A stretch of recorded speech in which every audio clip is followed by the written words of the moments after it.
Hello everyone. Welcome to Red Shikshan Sanstha's Western Region English Medium YouTube channel. Today we are going to see the remaining half part of the lesson, the 3 questions from the 10th Standard English Kumar Bharati textbook. This story was written by Leo Tolstoy. In the last video, we have seen that the king was asking 3 questions to the courtiers, but nobody can give satisfactory answer to the king.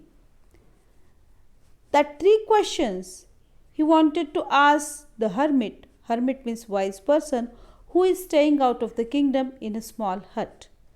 So the king reached to that hermit in a simple attire, as the hermit is talking to the common peoples only. There he asked the 3 questions to the hermit. Hermit greeted him but didn't give any answer to his questions. Instead, he was started doing his work. He is digging the beds in front of his hut. The king took the spade in his hand and told the hermit to take rest for some time. As the king has seen, the hermit is very weak and frail, but still he was working. The king started digging the beds. The hermit took rest. After some time, the king again asked the same questions. But now also the hermit didn't give any reply to the king. And the similar time, they have seen a person running out from the ambush behind the hut. Now next what happened we will see in this video. The king turned round and saw a bearded man come running out of the forest. The man held his hands pressed against his stomach, and blood was flowing from under them. When he reached the king, he fainted and fell to the ground, moaning feebly. The king and the hermit unfastened the man's clothing. There was a large wound in his stomach. The king washed it as well as he could and bandaged it with his handkerchief and towel the hermit had. But the blood would not stop flowing, and the king again and again removed the bandage soaked with warm blood and washed and rebandaged the wound. When at last the blood stopped flowing, the man revived and asked for something to drink. The king brought some fresh water and gave it to him.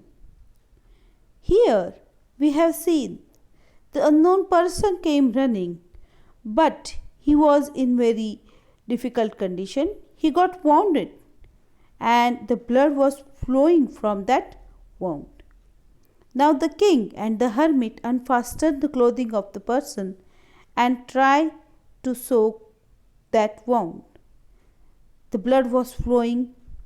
The king had changed the bandage for so many times. He washed that wound and rebandaged the wound to stop the flow of the blood. At last, after some time, the blood stopped flowing and the man asked for something to drink. The king brought some fresh water and gave it to the person. Next, meanwhile the sun had set and it had become cool, so the king with the hermit's help carried the wounded man into the hut. The man lay there quietly with his eyes closed, but now the king was so tired after his work and the work he had done that he lay down himself and also fell asleep. When he awoke in the morning, he took some time to remember where he was and who was the strange bearded man lying by his side and gazing intently at him. "Forgive me," said the bearded man in a weak voice, when he saw that the king was awake and was looking at him. "I do not know you, and I have nothing to forgive you for," said the king.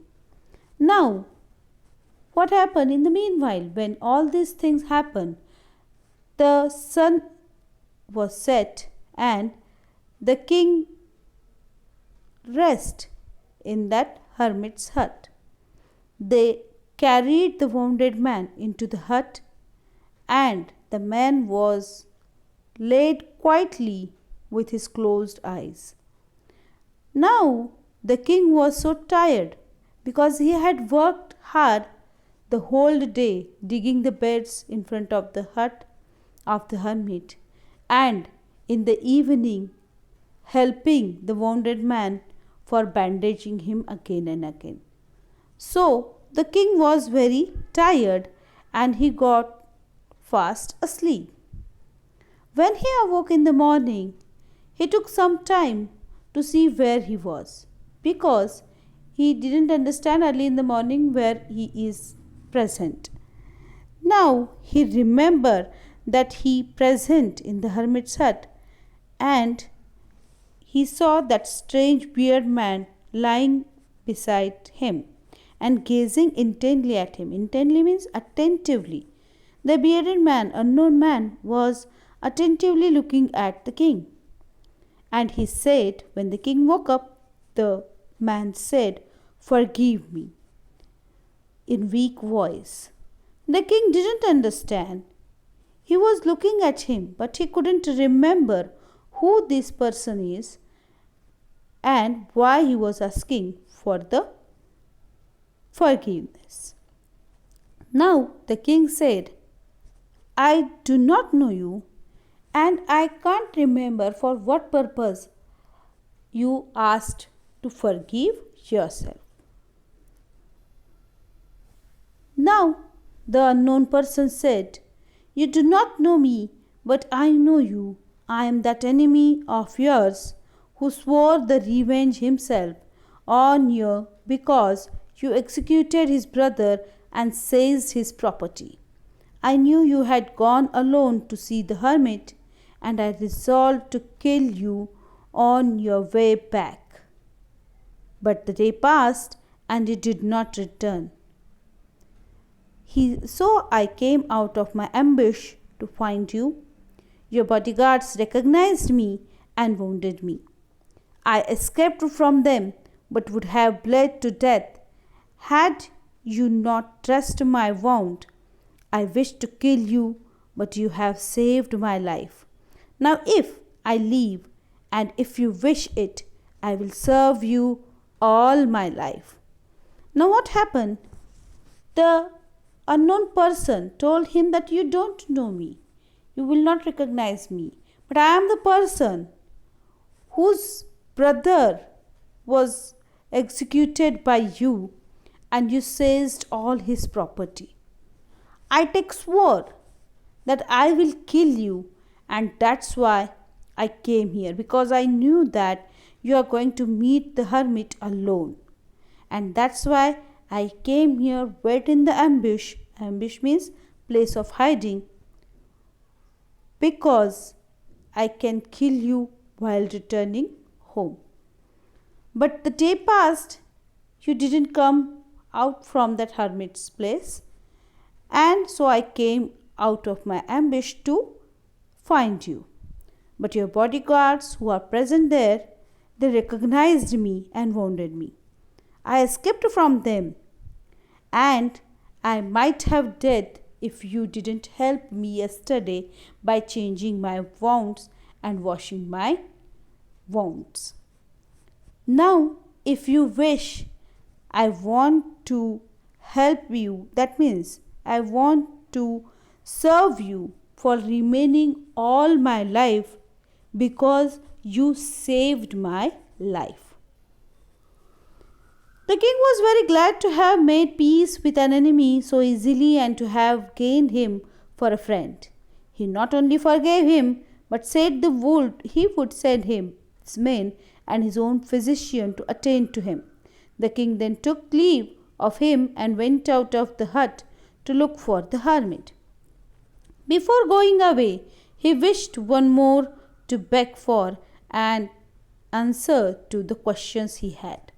The king was very happy because he had finished one of his enemy, that means he had finished the thinking, a bad evil thinking of a person, and he made that person as his well-wisher, as his friend. And now he told that person that he will send his physician to look after him and his men also for taking care. Now the king wanted to take leave of the hermit, but he wanted to ask the same 3 questions again to the hermit, so he will get the answers. The hermit was outside on his knees sowing seeds in the beds that had been dug the day before. The hermit was present out of his hut, but he was sowing the seeds in the beds which they have made in the last day, that previous day. The king approached him and said, "For the last time I pray you to answer my questions, wise man." "You have already been answered," said the hermit, still crouching on his thin legs and looking up at the king who stood before him. "What do you mean?" asked the king. Now the hermit said to the king that you got all the answers already. But the king didn't understand anything. He asked him again, "What do you mean by this, hermit? Please tell me." The hermit replied, "Do you not see?" Replied the hermit, "If you had not pitied my weakness yesterday and stayed to dig these beds for me, you would have gone back and been killed by that man. So the most important time was when you were digging the beds, and I was when the most important man, and to do me goods was your most important business. Afterwards, the most important time was when you were attending to that man, for if you would not bound his wounds, he would have died. If you had not bound his wounds, the person might have been died without having made peace with you. So he was the most important man, and what you did for him was your most important business. Remember then, there is only one time that is important, that is now. It is the most important time because it's the only time when we have any power. The most necessary person is the one with whom you are, for you do not know whether you will ever have dealing with anyone else, and the most important thing is to do this person good, because for that purpose alone were you sent into his life. I hope you understood this lesson. Do understand and revise at home. Thank you for watching the video.